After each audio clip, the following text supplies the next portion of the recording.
Salam juara, bersama saya Panglima Juara Manusia 5 Kuadran. Sobat juara sekalian, hari ini saya berada di sebuah kota yaitu di Jawa Tengah. Namanya Kota Blora yang terkenal dengan satenya. Di sini saya akan bertemu dengan sahabat juara kita dalam program Inspirasi Juara. Sobat juara sekalian, siapakah dia? Nah, beliaulah ini namanya. Namanya adalah Mas Herianto. Mas Herianto ini adalah sobat saya pada saat saya bekerja di perusahaan multinasional company di Jakarta. Perusahaannya apa nanti Mas Herianto akan cerita, dan setelah dia bekerja 10 tahun, dia memutuskan untuk kembali ke desanya dan membangun desanya sendiri. Assalamualaikum warahmatullahi wabarakatuh. Waalaikumsalam warahmatullahi wabarakatuh. Gimana kabarnya Mas Heri? Baik. Sehat ya? Alhamdulillah. Mas Heri, sekarang kita dalam program Inspirasi Juara. Dalam program ini kita ingin memberikan inspirasi kepada semua sobat juara yang ada di seluruh dunia. Siap. Agar mereka bisa mendapatkan insight-insight dari Mas Heri. Siap. Mulai dari perjalanan hidupnya sampai akhirnya sekarang menjadi eksportir briket arang kelapa ke Brasil. Boleh diceritakan Mas, bagaimana perjalanan hidup Mas Heri sampai akhirnya terdampar sebagai seorang entrepreneur? Siap, terima kasih. Salam kenal untuk sahabat juara.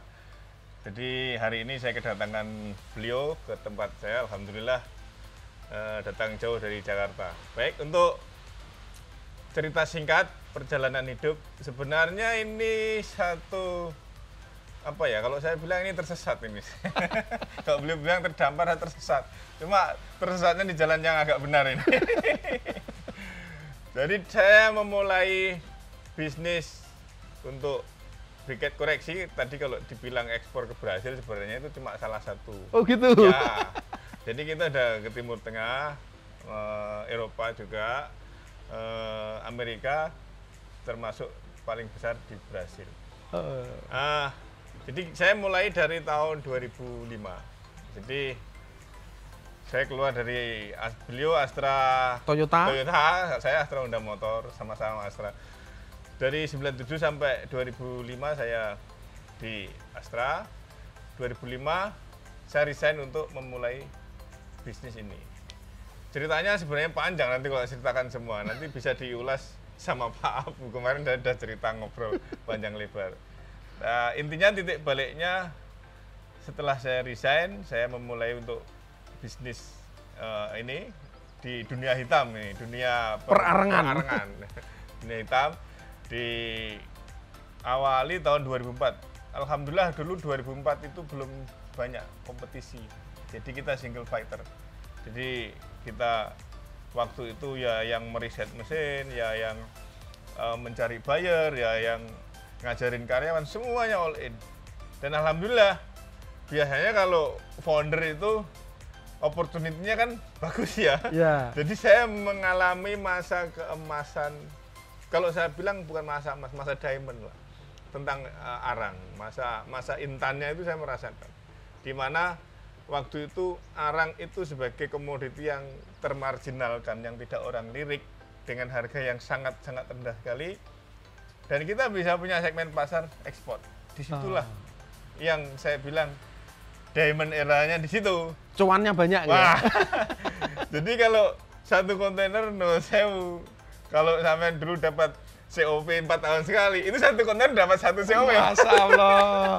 Tapi ingat loh, itu tahun 2005 sampai 2007. 2005 sampai 2010 lah masih. Masih ya sampai 2010 ya? 2010 itu dari diamond turun ke gold lah. Gold. Ya gold. Nanti 2012, 2014 itu silver. 2014 sampai 2017 itu besi. Sekarang besi rongsok ini. Tapi alhamdulillah masih inilah. Artinya kalau sekarang kita bermain di briket, yang bicara adalah satu kualitas, yang kedua dan kapasitas. Efisiensi. Harga sekarang semuanya ditentukan oleh pasar. Harga jual pasar sudah tahu, harga supply barang pasar juga sudah tahu. Kita main di tengah.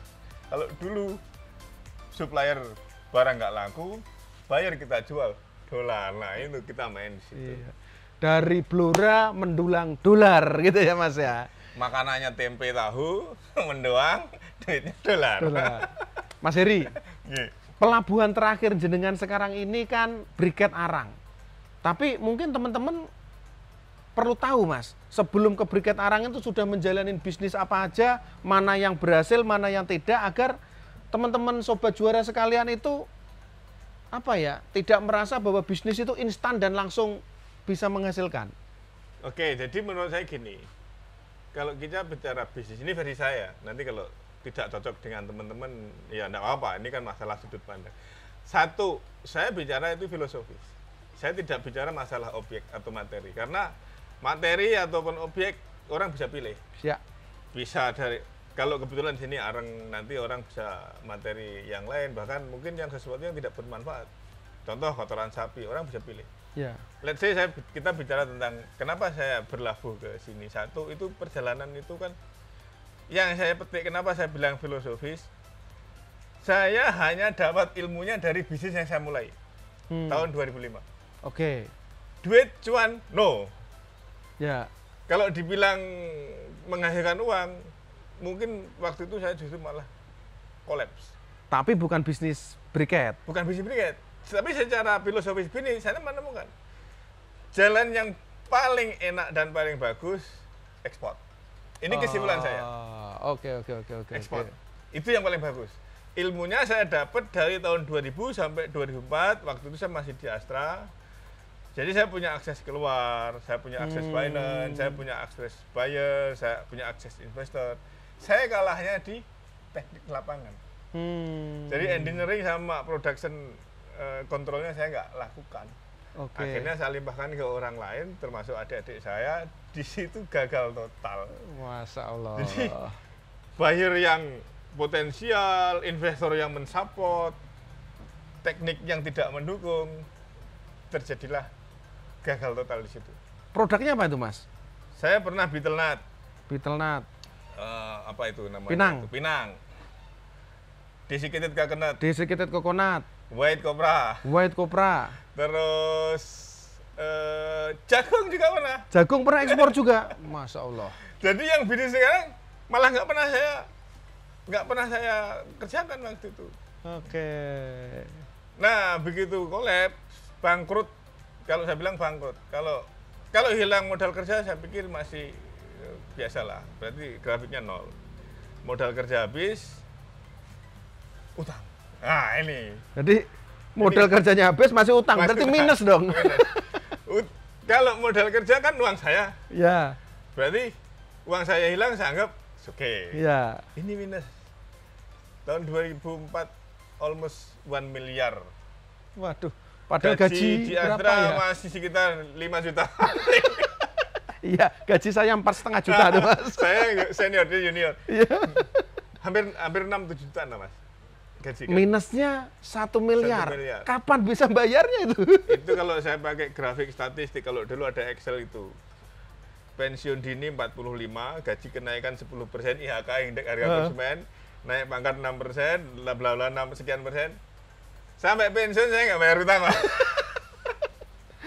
Itu Nah, dengan asumsi saya nggak beli mobil, nggak beli rumah. hanya untuk bayar utang. Itu bayar utang. Tapi nggak lunas. Dari situ saya putuskan, hidup mulia atau mati syahid. Di luar ada peluang. Iya. Peluangnya apa? Walau alam saya nggak tahu. Hidup mulia atau Mati syahid. mati syahid.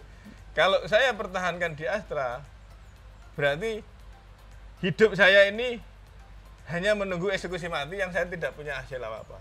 Oke. Saya tidak ada masalah dengan Astra. Astra bagus sekali, reward luar biasa. Buat orang yang normal, aku kan gak normal. Karena punya utang tadi. Jadi dari mana saya menghabiskan waktu usia 55 tahun pensiun, saya hanya mengisi waktu untuk mengembalikan utang saya. Lebih baik saya pilih hidup mulia atau mati syahid. Kalau saya hidup mulia ya itu rezeki saya, kalau mati ya saya mati syahid. Udah, saya putuskan, saya di luar. Saya hanya yakin di luar adanya seperti apa, walau alam saya tidak tahu. Mas, saya kan juga orang Astra dulu. Saya mau resign itu aja orang tua saya itu nggak ngizinin. Gimana tuh caranya minta izin ke orang tua itu? Jadi saya punya pengalaman lucu, menarik. Saya waktu mau resign itu butuh waktu 6 bulan. 6 bulan. Kalau saya pribadi, saya keluar dari Astra itu ya seperti orang keluar dari gerbang aja, enggak ada beban. Cuma kan anak saya udah 5. Saya punya bapak, saya punya ibu, saya punya saudara yang notabene di belakang saya secara psikologis pasti over. Iya. Bapak saya 32 tahun ngajar, kepala SD, gajinya 1/10 gaji saya. You bisa bayangkan. Kalau saya keluar saat itu, gimana perasaan bapak saya? Kecewa pasti. Kecewa berat. Untuk itu saya waktu 6 bulan. Saya juga nggak kerja, tapi saya nggak keluar. Saya pakai seragam, pergi ke mall, itu loh. Saya Cempaka Mas. Pergi, pulang sore. 6 bulan, Mas. Astra nahan gaji saya. Dengan harapan saya masuk bisa kerja. masuk kerja, saya menyelesaikan masalah kalau ada. Saya tidak ada masalah dengan Astra. Wallahi saya nggak punya masalah. Saya fun-fun dengan Astra. Bapak saya pernah ke Astra. Datang dari Blora. Iya. Ditanya, anak saya punya masalah apa, kalau ada tolong dimaafkan. Dan ini saya tanya dari manajer. Manajer nemuin saya, bapakmu kemarin ke sini bla bla bla bla. Dan itu ketemunya di luar Astra. Oke. Sampai segitunya. Saya menghargai beliau. Bapak saya akhirnya kendor. Dah. 6 bulan waktu yang terakhir istri. Karena istri yang paling menanggung risiko. Ya, berimpact lah ya secara finansial. Tapi kan saya bilang, saya udah 6 bulan. Saya udah nggak kerja, gaji saya ditahan sama Astra. Kamu makan nggak? Makan. Oke, berarti kan kurang lebih seperti itu. Kalau saya keluar kan kurang lebih seperti itu. Anak-anak terantar nggak? Enggak, ya wes, berarti kurang lebih seperti itu. Ya udah. Spread bulan ke-6 saya tanya istri, bagaimana, mau lanjut atau resign? Kalau lanjut ya begini lagi. Kalau resign berarti saya harus mundur. Oke. Istri bilang, terserah Suami. Begitu ngomong terserah itu saya seperti kalau bon-bon monyet itu ya buka kandang, wah. Jungkir balik ya, salto. Wah, saya buat surat pengunduran, urus di HRD. Hak-hakmu, utang-utang saya selesaikan, selebihnya bawa. Aku nggak butuh uang itu, saya cuma butuh waktu 2 tahun untuk memulai bisnis. Wah, berarti pulang itu? Iya. Dari Pulang Jakarta, ke Blora? Istri saat itu pin mertua, dengan bekal itu. Jangan cari saya kalau saya nggak ke sana. Waduh, berat ya? Harap saya kalau saya nggak ke sana. Kalau belum saya jemput, beliau belum siap. Kalau saya jemput, berarti sudah siap. 2 tahun? Izin 2 tahun, realisasinya 3 tahun. Tak pikir realisasinya setahun. Jadi ternyata jadi pengusaha itu nggak mudah ya? Nah, kalau nggak siap, siap-siap panadol. Nah, saya pulang sini, meditasi sendirian, ditemenin adik saya, Mas Budi. Oke. Karena dia merasa berutang budi.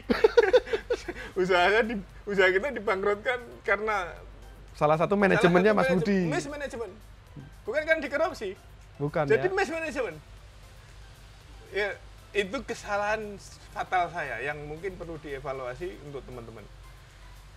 Jangan pernah mengukur orang di bawah kita layaknya kita. Ini saya. Ya. Kesalahan saya di situ. Ya. Adik-adik saya berpikir, mungkin adik kan sungkan kan, takut. Adik saya selisihnya 12 tahun. Mulai dari SD sampai kuliah saya biayai. Sampai ngikut saya. Artinya kan pasti ada rasa sungkan. Iya. Nggak sanggup pun, siap. Iya. Siap. Ya, begitu kan. Saya datengin investor, saya kasih finance-nya, saya bawa bayar. Berantakan semua. Iya. Karena mengukurnya sama seperti Betul. jenengan sendiri gitu. Jadi ya? kalau saya analogikan, kita naik mobil, engine itu Mercedes-Benz, ya, chassisnya mungkin Kijang Doyok, rodanya becak dan Vemo. Lah sampean gasnya merotol kali, Mas. Engine oke, zet. Lepas semua itu. Itu yang terjadi Mas. Hasilnya modalnya hilang, utang 1 miliar. Tahun 2004. 1 miliar sekarang mungkin masih oke. 2004 Mas. Coba bayangkan. Nah, dari situ setiap malam saya inspirasi apa. Saya sama adik saya itu nemenin saya terus. Ya kan, dan sampai sekarang alhamdulillah, sampai anaknya 4 pun dia masih buntutin saya kan. Setiap malam saya dulu pabrik saya bukan di sini, yang di sebelah POM itu, yang sudah saya amputasi ya saya jual. Betul. Di belakang rumah itu ada tumpukan arang. Bukan arang. Bukan belum arang ya, masih batok kelapa ya. Jadi sisa ekspor, limbah ekspor kita itu berupa bukan berupa batok. Batok itu dulu limbah kan. Ya. Yang kita congkel kan kopranya. White kopranya kita ekspor. Itu menumpuk karena berbulan-bulan, mungkin hampir setahun. Itu kayak gunung, Mas. Gunung batok. Nah, dari situ tiap malam saya sendiri di belakang ini diapain ya? Kalau saya jual jadi bahan bakar. Waktu itu obat nyamuk terima. 1 kilonya 200 perak. Waduh, nggak ketutup tuh 1 miliar. Kok 1 miliar? Itu kalau saya hitung paling laku segunung gitu maksimal 15-20 juta. Waduh, jauh banget. 15-20 juta itu udah setengah lapangan, Mas. Nah, itu kalau dipakai untuk makan kan paling sebulan, 2 bulan, 3 bulan selesai kan. Bukan itu yang saya cari. Saya mau cari opportunity, bukan cari cuan yang... Betul. Nah, dalam meditasi itu kan kapan hari Mas Heri sempat cerita tuh bahwa sampai bapaknya sempat komen apa tuh, Mas? Kuwi sik semaras ora teli. Merenungin sendiri hampir berapa lama itu, Mas? Kurang lebih saya 2 bulan, Mas. Nah, sobat juara sekalian, ternyata menjadi seorang pengusaha itu perlu mental yang kuat. Dan tentunya juga orang-orang di sekitar kita itu harus support. Istri, anak, orang tua, saudara, gitu ya, Mas ya. Akhirnya kalau nggak salah kan Mas Heri kan berhasil menemukan briket ya. Kalau boleh tahu Mas, cerita kehidupan Mas Heri itu kan sangat luar biasa. Kira-kira ada insight apa pesan kepada teman-teman Mas mengenai kehidupannya Mas Heri yang sekarang akhirnya menjadi seorang pengusaha? 1, jangan pernah berhenti untuk berbuat baik. Jangan pernah berhenti untuk berbuat baik. Walaupun orang itu nggak support. Walaupun orang itu membenci kebaikan kita, lakukan aja. Oke. Kita tidak perlu menjelaskan saat itu. Contoh ini saya ceritakan bapak saya. Bapak saya itu kecewanya gimana, Mas? Saya keluar dari Astra. Ya. Luar biasa.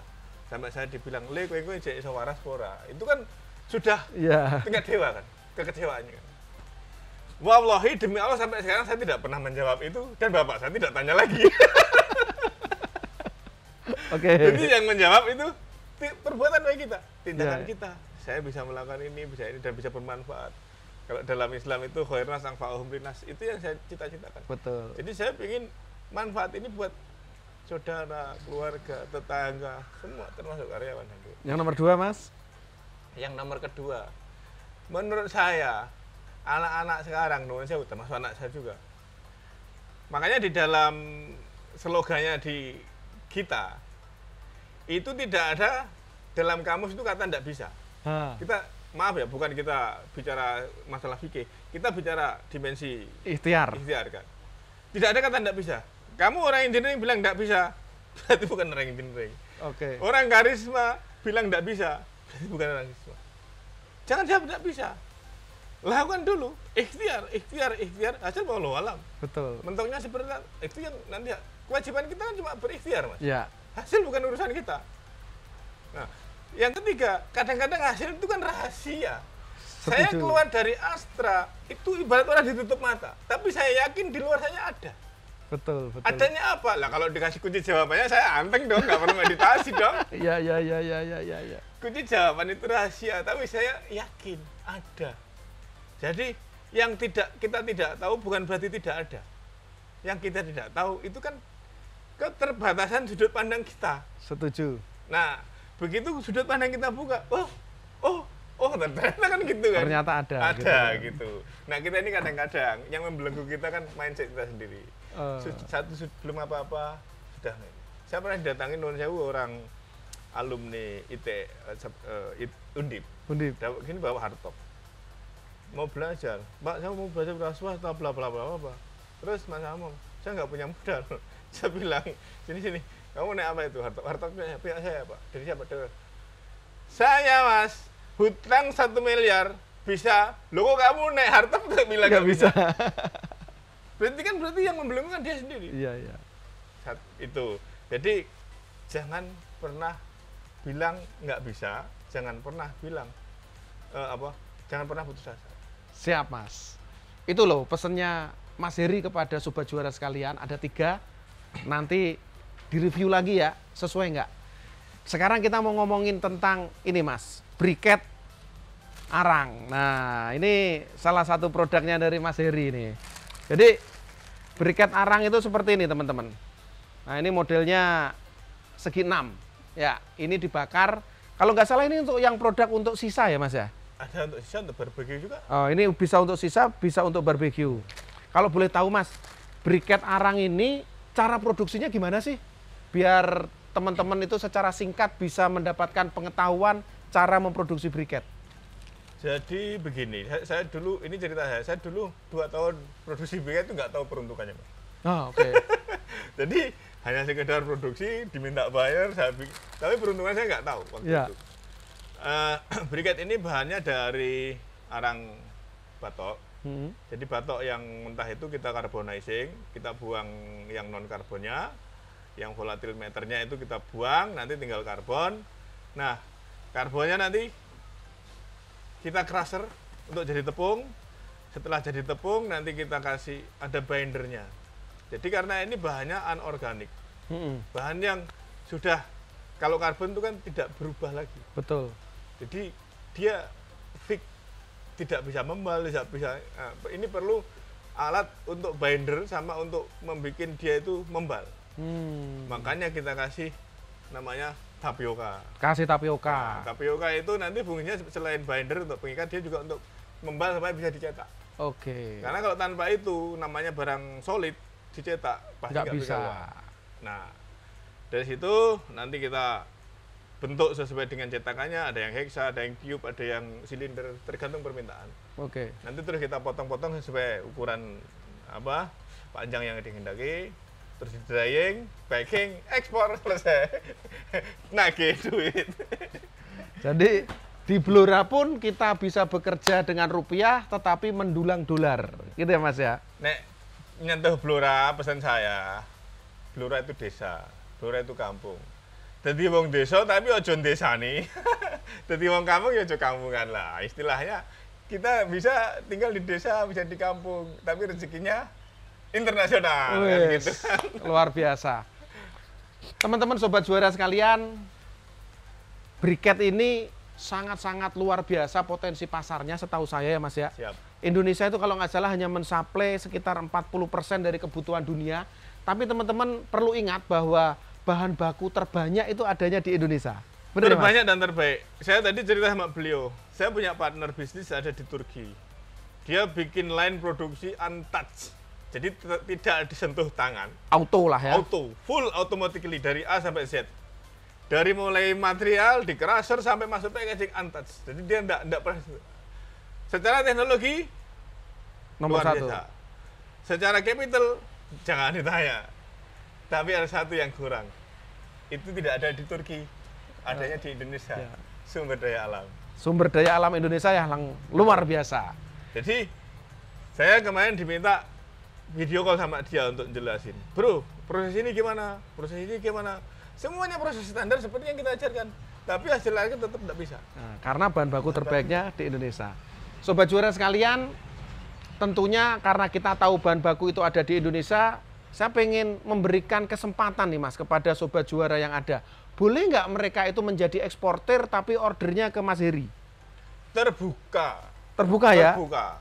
100% terbuka. Nah, kan kita kan pengen ngajarin agar sobat juara ini jadi eksportir, tapi kan mereka belum bisa produksi. Ya. Nah, nanti kalau mereka ekspor produksinya ke Mas Heri, diskusinya sama Mas Heri gitu ya. Boleh tahu Mas nomor teleponnya berapa Mas? 0822 2191 1566. Berapa Mas? Ulangi lagi. 0822 2191 1566. Nah, sobat juara sekalian, Mas Heri membuka kesempatan kepada sobat juara sekalian untuk bisa menjadi eksportir. Belajarlah jualan dulu, nggak perlu bikin pabriknya. Nanti kalau dapat order, boleh order ke tempatnya Mas Heri yang ada di Blora dan tadi udah dikasih tahu nomornya. Jadi sistemnya bisa gini Mas, nun sewu. Kemarin ada yang nanya, Pak kalau ada yang order gimana? Bla bla bla bla bla. kita bisa sistem free market, bisa dia yang direct export. Oke. Kalau orang tidak menguasai product knowledge, daripada nanti jadi boolean buyer, udah aja jadi marketing. Fee marketing ya. Fee marketing. Nanti technical support, product knowledge, dan semua kita yang bertanggung Dari jawab. Mas Heri. Ada reject dan sebagainya, kita yang bertanggung jawab. Daripada menjelaskan sesuatu ini bla bla bla malah gelepotan orang, jadi nggak antras, nggak percaya. Dan dijamin amanah ya Mas yo? Insya Allah. Nggak bakalan ditinggal ya untuk order selanjutnya ya. Kan pengalaman dari teman-teman saya yang eksportir itu ketika order ke pabrik pertama kali fee-nya dikasih. Nanti ketika order yang kedua kali sambungan, fee-nya udah nggak dikasih. Kan kasihan ya nyari order ya. Tapi insya Allah kalau sama Mas Heri itu amanah dan pastinya selama order itu ada akan dikasih ya Mas ya. Siap. Malu nanti sama Panglima Juara ya. Mas Heri, terima kasih banyak pertemuannya hari ini. Insya Allah nanti kita akan sering-sering ke Blora, mau makan sate Blora ya kan. Nah terus kemudian kalau di Blora rica-rica entok ya kan, luar biasa. Teman-teman nanti kalau mau nginep di sini, setahu saya juga boleh ya Mas ya. Siap. Karena di sini kayak apa ini, eko wisata ya. Agrowisata. Kayak agrowisata. Sobat Juara sekalian, terima kasih atas perhatiannya, waktunya, dan hari ini kita mendapatkan inspirasi yang luar biasa dari Mas Heri, dari seorang anak desa menjadi seorang karyawan multinasional, kemudian menjadi seorang eksportir. Dan luar biasa sampai sekarang, beliau sekarang menjadi eksportir udah berapa tahun nih berarti Mas? 2000, saya dari 2000 udah mulai. 2000 berarti sekarang udah hampir sekitar 22 tahun jadi eksportir, luar biasa. Saya takjub, ya kan? Terima kasih Mas Heri atas waktunya dan semoga nanti Sobat Juara sekalian ada yang ingin datang ke sini, saya sarankan langsung sama Mas Heri. Siap. Biar bisa belajar, bisa menjadi eksportir, belajar pabrik briket juga boleh Mas? Apapun yang kita bisa ajarkan, saya alumni IKIP orang keguruan, jadi mental pedagogik saya masih ada. Jadi not only business, Mbak, edukasi adalah menjadi ilmu yang bermanfaat dan menjadi bisnis, pahala. Mungkin saya dapatnya duit, kalau ilmu yang bermanfaat nanti bawa ke akhirat insya Allah. Luar biasa. Nah, bisnis semua pasti perlu dilandasi dengan spiritual dan saya yakin Mas Heri akan seneng ngajarin Sobat Juara sekalian. Terima kasih Mas Heri atas waktunya dan semoga nanti kita akan ketemu lagi. Salam juara! Juara, juara, juara, luar biasa!